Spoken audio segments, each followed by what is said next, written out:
Hello friends, welcome to Sunitha kitchens. ఈరోజు మీకు చూపించబోతున్న recipe ఎంతో టేస్టీగా మరియు స్పైసీగా ఉండేటటువంటి గోంగూర మటన్ కర్రీ అండి. చాలా బాగుంటుంది ఈ కర్రీ.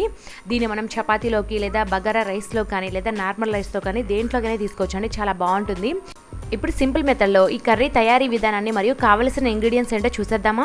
ముందుగా 300 గ్రాముల మటన్ని తీసుకొని ఈ విధంగా చిన్న చిన్న ముక్కలుగా కట్ చేసుకొని శుభ్రంగా నీటితో 2-3 సార్లు కడిగి పెట్టుకోవాలి. అలాగే 2 చిన్న కట్టల గోంగూరను వలిచి పెట్టుకోవాలండి. దీన్ని నేను శుభ్రంగా కడిగి పెట్టుకున్నాను గోంగూరను. అలాగే మసాలా దినుసులను కూడా చూద్దాము. దాల్చిన చెక్క 1 చిన్న ముక్క, 4 లవంగాలు, 1 బిర్యానీ ఆకు, 2 యాలకులు, అలాగే షాజీరా వచ్చేసి 1/2 టీ స్పూన్ పడుతుంది. అదేవిధంగా కట్ చేసి పెట్టుకున్న 1 మీడియం సైజు ఉల్లిపాయ, 2 పచ్చిమిర్చి, 1 చిన్న టమాటో ఈ విధంగా కట్ చేసి పెట్టుకోవాలి. కొద్దిగా కొత్తిమీరను కూడా కట్ చేసి పెట్టుకోవాలండి. ఇప్పుడు మసాలా పౌడర్స్ని చూద్దాము. పసుపు 1/2 టీ స్పూన్, కారం 1.5 టేబుల్ స్పూన్ పడుతుంది. అలాగే జీలకర్ర పొడి 1/2 టీ స్పూన్, ధనియాల పొడి 1 టీ స్పూన్, అదేవిధంగా సాల్ట్ వచ్చేసి రుచికి సరిపడా, గరం మసాలా పౌడర్ ఇది కూడా 1 టీ స్పూన్ పడుతుందండి. అల్లం వెల్లుల్లి పేస్ట్ వచ్చేసి 1/2 టేబుల్ స్పూన్ పడుతుంది. ఇప్పుడు తయారీ విధానాన్ని చూద్దాము. ముందుగా మటన్ని మనం మ్యారినేట్ చేసుకోవాలండి. అందుకోసం నేను ఒక మిక్సింగ్ బౌల్ తీసుకొని అందులోకి శుభ్రంగా కడిగి పెట్టుకున్నటువంటి మటన్ని వేసుకుంటున్నాను. ఇందులో పసుపు, అలాగే 1 టేబుల్ స్పూన్ కారం, అలాగే 1 టీ స్పూన్ సాల్ట్ని యాడ్ చేస్తున్నానండి. మిగతా 1/2 టేబుల్ స్పూన్ కారాన్ని మనం కర్రీలో యాడ్ చేసుకోవచ్చు. ఇప్పుడు బాగా రబ్ చేస్తూ ఈ పసుపు, ఉప్పు, కారం అంతా కూడా ఈ మటన్ ముక్కలకి బాగా పట్టే విధంగా ఈ విధంగా బాగా మిక్స్ చేసుకున్న తర్వాత మూత పెట్టేసుకొని మినిమం ఒక 15 నిమిషాల పాటు పక్కన పెట్టేసుకోవాలండి. మీకు వీలైతే ఒక అరగంట పాటు పక్కన పెట్టుకోండి.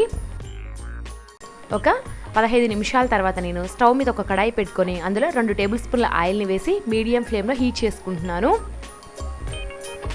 ఆయిల్ బాగా హీట్ అయిన తర్వాత ఇందులో ముందుగా మసాలా దినుసులను వేసి దోరగా వేయించుకోవాలి.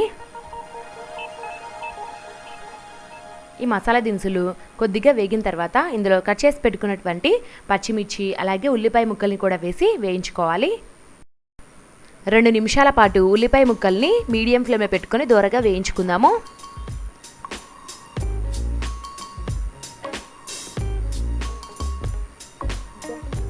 ఉల్లిపాయ ముక్కలు బాగా వేగిపోయిన తర్వాత ఇందులో అల్లం వెల్లుల్లి పేస్ట్ని కూడా వేసి పచ్చివాసన పోయేంత వరకు వేయించుకోవాలి.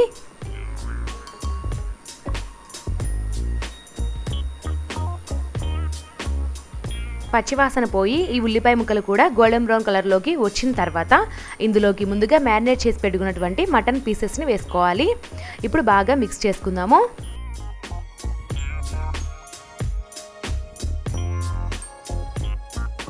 ఇందులో ఇప్పుడు ముందుగా శుభ్రంగా కడిగి పెట్టుకున్నటువంటి గోంగూరను వేసుకోవాలి. గోంగూరను మరీ ఎక్కువగా వేసుకోవద్దండి. ఒక 2 చిన్న కట్టలు అయితే సరిపోతుందండి. నేను 300 గ్రామ్స్ మటన్ తీసుకున్నాను కాబట్టి దానికి తగ్గట్టుగానే 1 కప్పు వేసానండి. కాబట్టి మీరు కూడా చూసి వేసుకోండి. మరీ ఎక్కువగా యాడ్ చేసినా కూడా పుల్లగా అయిపోతుంది. ఈ మటన్లో గోంగూరను బాగా మిక్స్ చేసుకున్న తర్వాత మూత పెట్టేసుకొని 3 నుంచి 4 నిమిషాల పాటు మీడియం ఫ్లేమ్లో కుక్ చేసుకుందాము. 3-4 నిమిషాల తర్వాత చూస్తే చూడండి గోంగూర చాలా వరకు ఉడికిపోయి ఉంటుంది. ఇందులో ఇప్పుడు కట్ చేసి పెట్టుకున్నటువంటి టమాటా ముక్కల్ని యాడ్ చేయాలి. ఒక చిన్న టమాటాను మాత్రమే నేను యాడ్ చేశానండి. ఎందుకంటే ఆల్రెడీ గోంగూరలో పులుపుదనం ఎక్కువగా ఉంటుంది కాబట్టి టమాటాను చాలా తక్కువగా యాడ్ చేసుకోవాలి. ఇప్పుడు బాగా మిక్స్ చేసుకొని ఇందులో ఇప్పుడు జీలకర్ర పొడి, అలాగే ధనియాల పొడి, కొద్దిగా కారం యాడ్ చేయాలి. అలాగే రుచికి సరిపడా సాల్ట్ని కూడా యాడ్ చేసుకుందాము. ముందుగా నేను 1 టేబుల్ స్పూన్ కారం మాత్రమే యాడ్ చేశాను కాబట్టి మిగతా 1/2 టేబుల్ స్పూన్ కారాన్ని ఇప్పుడు యాడ్ చేస్తున్నాను. ఇప్పుడు బాగా మిక్స్ చేసుకుందాము. ఈ మసాలా పౌడర్స్ అన్నీ కూడా మటన్కి బాగా పట్టే విధంగా కలుపుకున్న తర్వాత మూత పెట్టుకొని మరొక 3-4 నిమిషాల పాటు మీడియం ఫ్లేమ్లో కుక్ చేసుకోవాలి.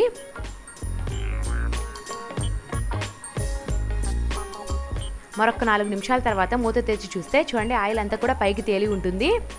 ఇందులో ఇప్పుడు కర్రీకి సరిపడా వాటర్ని యాడ్ చేయాలండి. నేను 2 కప్స్ వాటర్ని యాడ్ చేస్తున్నాను. మటన్ బాగా మునిగేంత వరకు వాటర్ని యాడ్ చేయాలి.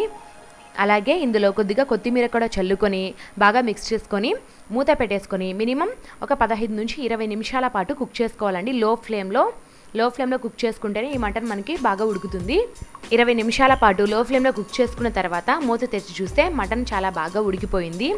ఇందులో ఇప్పుడు గరం మసాలా పౌడర్ని 1 టీ స్పూన్ యాడ్ చేసి మరొకసారి బాగా మిక్స్ చేసుకొని ఒక 2 నిమిషాల పాటు మీడియం ఫ్లేమ్లో కుక్ చేసుకున్నట్లయితే ఈ కర్రీ బాగా దగ్గర పడిపోతుంది. ఈ కర్రీ మరి పులుసులాగా కాకుండా గ్రేవీ టైప్లో ఉంటేనే చాలా బాగుంటుందండి. ఒక 2 మినిట్స్ తర్వాత చూద్దాము. కర్రీ రెడీ అయిపోయింది. వెంటనే స్టవ్ ఆఫ్ చేసేసుకొని వేడిగా ఈ గోంగూర మటన్ కర్రీని సర్వింగ్ బౌల్లోకి తీసేసుకుందాము. చాలా బాగుంటుందండి ఈ కర్రీ, పుల్లగా స్పైసీగా చాలా బాగుంటుంది. మీరు కూడా కంపల్సరీగా ఒకసారి ట్రై చేయండి, మీకు కూడా నచ్చుతుంది. ఈ గోంగూర మటన్ కర్రీని మనం రైస్లో కానీ లేదా బగారా రైస్లో కానీ చపాతీ పుల్కా దేంట్లోకైనా తీసుకోవచ్చు, చాలా బాగుంటుంది. చూసారు కదండి ఈ వీడియో. మీకు నచ్చినట్లయితే నా ఛానల్ని సబ్స్క్రైబ్ చేసుకొని ఒక లైక్ చేసి కామెంట్ పెట్టండి. అదేవిధంగా మీ ఫ్రెండ్స్కి రిలేటివ్స్కి కూడా షేర్ చేయండి. Thanks for watching.